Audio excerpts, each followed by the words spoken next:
Olá, é uma alegria para mim estar aqui de volta, de alguma maneira reencontrando com cada um de vocês e podendo dar prosseguimento à nossa reflexão na primeira carta de Pedro. Hoje, especificamente, vamos tratar e refletir no capítulo 4 dessa primeira carta de Pedro. Eu quero fazer uma divisão desse capítulo em dois momentos. O primeiro momento, Pedro vai falar então da ruptura com o pecado e a sua consequente perseguição. No versículo 1 ele já diz assim: uma vez que Cristo sofreu na carne, vocês também devem estar armados com essa convicção. Aquele que sofreu na carne rompeu com o pecado, a fim de viver o resto de seus dias guiado pela vontade de Deus. No versículo 4, ele ainda diz: agora os outros estranham que vocês não se entreguem à mesma torrente de perdição e por isso os cobrem de insultos. Bom, a gente deve perceber no primeiro momento que o exemplo para resistência contra o pecado é Jesus. O pecado, exatamente aqui, é um estilo de vida contrário ao proposto pelo reino de Deus. E Jesus é esse exemplo de resistência contra o pecado porque ele sofreu na carne e por isso, ressuscitado, ele já participa da glória do Pai. Então, aquele que se mantém na prática dos ensinamentos de Jesus rompe com os projetos de morte e se enganja no projeto de vida proposto pelo Deus de Jesus. Por isso, como Jesus sofre na carne, ele não é aceito por aqueles que insistem em manter o jogo de morte nas relações humanas. Por isso, Jesus sofre, e sofre em consequência da sua fidelidade ao projeto do reino de Deus. A gente percebe que na carta de Pedro, além das limitações quanto à cidadania e às condições econômicas, o autor nos informa que esses cristãos peregrinos e estrangeiros, eles enfrentavam também perseguições na sociedade. Perseguição causada pela população local das províncias. Os preconceitos surgiam à medida que os cristãos se mostram diferentes dos demais na sua prática religiosa, na sua prática social e também política. As divisões, por exemplo, entre escravos e senhores, homens e mulheres, gregos e bárbaros, que era comum naquela sociedade, não eram levadas em conta por esses cristãos. Isso tudo criava uma tensão entre cristãos e a sociedade da sua época. Os cristãos são acusados de praticar o mal e têm o seu comportamento caluniado. Eles tinham uma vida ética, na verdade, que poderíamos dizer assim, entre aspas, do contra. E isso era o que provocava a perseguição. Podemos citar algumas expressões aqui na carta que anunciam sobre a perseguição que eles enfrentavam. Por exemplo, mesmo falando mal de vocês como se fossem malfeitores. Outra frase, sofrem por causa da justiça. Quando vocês forem difamados em alguma coisa, aqueles que criticam o bom comportamento de vocês, se alguém sofre como cristão, os outros estranham que vocês não se entreguem à mesma torrente de perdição e por isso os cobrem de insultos. Ou seja, esses cristãos peregrinos, forasteiros, sofrem perseguição e é uma perseguição que se refere à perseguição difamatória, porque eles eram insultados, caluniados, eles eram discriminados. Além de estrangeiros em terra estranha, eles pertenciam a uma fé ainda mais estranha aos olhos dos seus vizinhos ali na sociedade. A fé cristã ela era considerada uma prática religiosa totalmente subversiva. Eles eram difamados, perseguidos por pertencerem à fé cristã. A solidariedade, a amizade que existia entre os membros da comunidade eram interpretadas como um desprezo pela estrutura social vigente naquele momento. Eles eram acusados de desprezar, assim, a estrutura que originava a sociedade. Ou seja, eles eram acusados de seguirem exatamente em todos os seus dias, né, de serem guiados pela vontade de Deus. O que Deus quer dos cristãos, a carta vai deixar muito claro. Quer que eles pratiquem o bem, quer que eles vivam como homens livres. Ainda nesse primeiro momento, a gente observa que Pedro vai fazer um desafio a esses cristãos que sofrem, para que eles não venham desanimar da fidelidade, mesmo em meio ao sofrimento que ela pode causar a eles. No versículo 12, a carta diz: amados, não fiquem alarmados. No 13, ele prossegue dizendo: ao contrário, alegrem-se por estarem participando dos sofrimentos de Cristo. Felizes de vocês quando forem insultados por causa do nome de Cristo. Isso significa que o Espírito da glória, o Espírito de Deus, repousa sobre vocês. E no versículo 15, o autor diz que ninguém de vocês sofra por ser assassino ou ladrão, malfeitor ou delator. Todavia, se alguém sofre como cristão, não se sinta envergonhado. Ao contrário, glorifique a Deus por levar o nome de cristão. É fato, irmãos, que a primeira comunidade, as primeiras comunidades cristãs, elas têm que manter sérias lutas para poder testemunhar do Evangelho. Nas repressões, nas perseguições, deve-se ter em vista o que Pedro está salientando, a fidelidade ao caminho de Jesus, que, embora inocente, também foi perseguido e morto pelas estruturas de uma sociedade injusta. Mas, em vez de pânico, em vez de medo, eles são exortados na carta a alegrar-se por estarem participando dos sofrimentos de Cristo. O sofrimento que a gente vê os cristãos enfrentando aqui vem exatamente pela ruptura com o pecado, ou seja, a ruptura com a lógica má que rege a sociedade. Por isso eles devem se alegrar, pois é participação dos sofrimentos de Cristo. O autor diz para eles não ficarem alarmados com as provações que sofrem.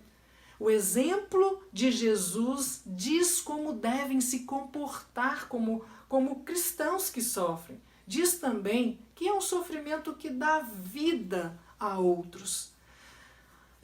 Eu estava, no momento, refletindo sobre essa questão proposta por Pedro, lembrando de um filme que eu vi outro dia, onde o policial apreende num carro, que possivelmente seria então de traficantes, uma grande quantidade em dinheiro, $1 milhão. E ele, juntamente com seu parceiro de trabalho, ficam ali discutindo se levam o dinheiro ou entregam todo à polícia, ou o que fazem com o dinheiro, porque eles já sabiam que se devolvessem o dinheiro na delegacia, eles seriam criticados, zombados, difamados, caluniados, desprezados. E foi na cena do filme exatamente isso que aconteceu. Eles foram desprezados pelos demais colegas porque foram honestos, porque escolheram o projeto de vida, o projeto da justiça. E a mesma coisa que Pedro está ensinando aqui aos cristãos ali daquele momento. Nas palavras da carta, então, a prática do bem, ela deve ser mantida ainda que isso cause sofrimento. A gente pode notar que nas duas passagens que falam de sofrer pela vontade de Deus presente na carta, ou segundo o projeto de Deus, essas duas passagens enfatizam que o que Deus quer é simplesmente a prática do bem. Em consequência a essa prática do bem é que pode vir o sofrimento. Então, nas palavras da carta, trata-se de um sofrimento por causa da justiça. Deve-se fazer o bem, mesmo que isso implique em sofrimento, é o que Pedro está falando. Por quê? Porque um mundo em que isso fosse praticado seria um mundo de liberdade, seria um mundo de justiça. Não se trata aqui de mera passividade proposta por Pedro. O sofrimento em função do reino de Deus pode ser comparado, ao contrário, às dores de parto. O objetivo, então, presente na exortação a suportar o sofrimento injusto não é levar aqueles irmãos de fé, aquela comunidade à passividade ou à resignação. Trata-se de não deixar aquela comunidade desistir, de não deixá-los abandonar a fé. Se viver fazendo o bem, seguindo a vontade de Deus, traz sofrimento, deve-se aguentar com fidelidade nessa prática do bem. No segundo momento, então, que eu quero chamar a sua atenção nesse capítulo, Pedro vai trazer uma resposta sobre como viver esse momento de crise, o que é possível fazer, já que o suportar o sofrimento não é um chamado à passividade, à resignação, ao contrário, ele vai propor luta e resistência, mas essa luta e resistência que Pedro propõe é através do amor, da hospitalidade, ou seja, do abrigo, da acolhida, da oferta de casa para peregrinos e estrangeiros.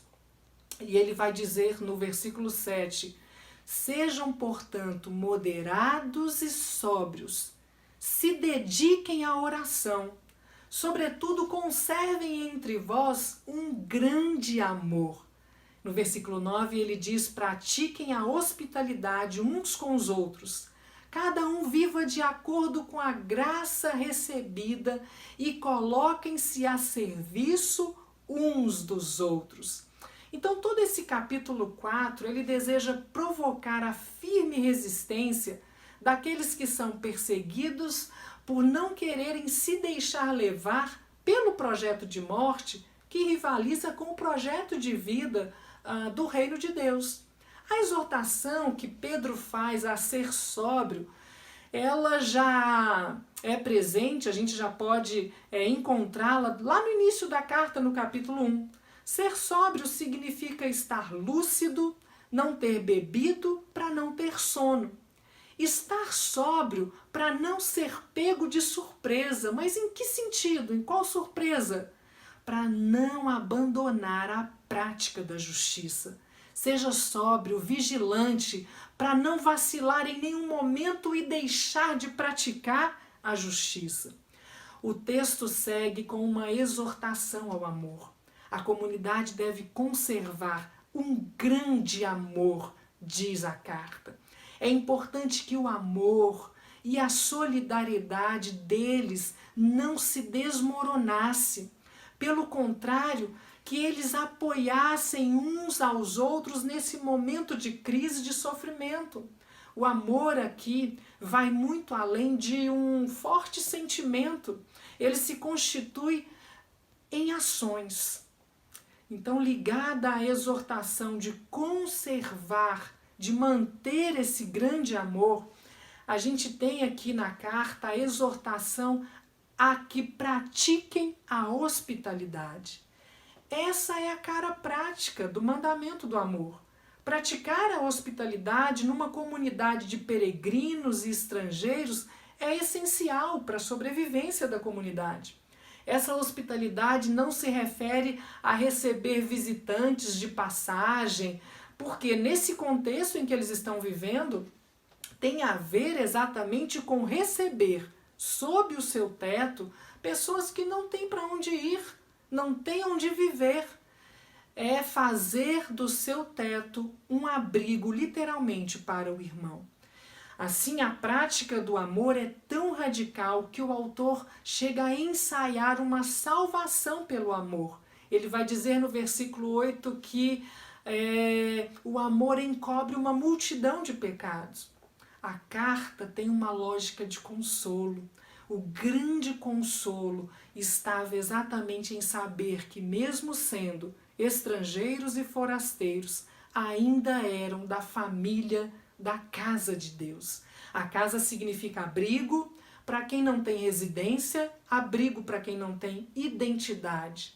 Suportar o sofrimento injusto não deve levar à passividade, é o que Pedro está anunciando e exortando aquela comunidade.